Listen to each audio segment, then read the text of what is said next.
Hi, this is Crystal at Epic Vector, and today we're going to work with gradients. So this is going to be our end result, or close to it. And to make that, I started with a, nope, not the circle, the donut tool. And then I just made a rectangle overlapping that donut tool. Select tool, choose both of those, oops, and then subtract, and now we have our rainbow.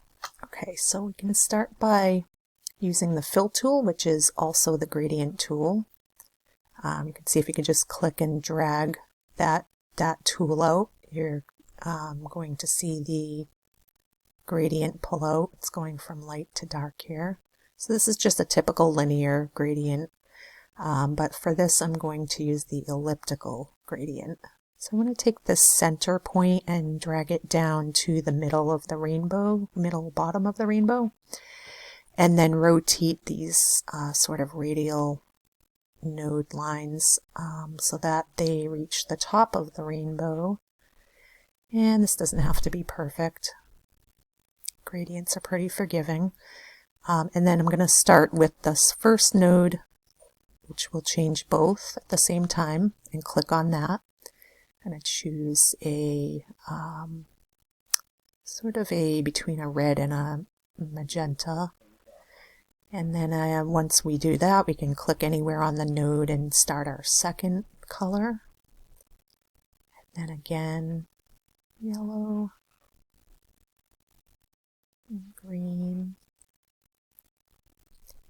and blue, and purple. And then we can zoom in here. We can just move these nodes around, oops, by clicking on them and dragging them. We can also delete nodes by clicking and then just hitting the delete button. We can move these stops, which I like to think of as bleeds. Bleeds one color into the other. You can also choose a node and change the transparency of it. And then, of course, you can choose the entire object.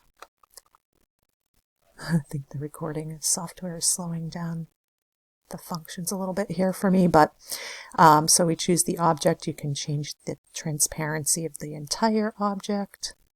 And then you can also do fun things like choose quick effects, and then for this, a Gaussian blur might be good.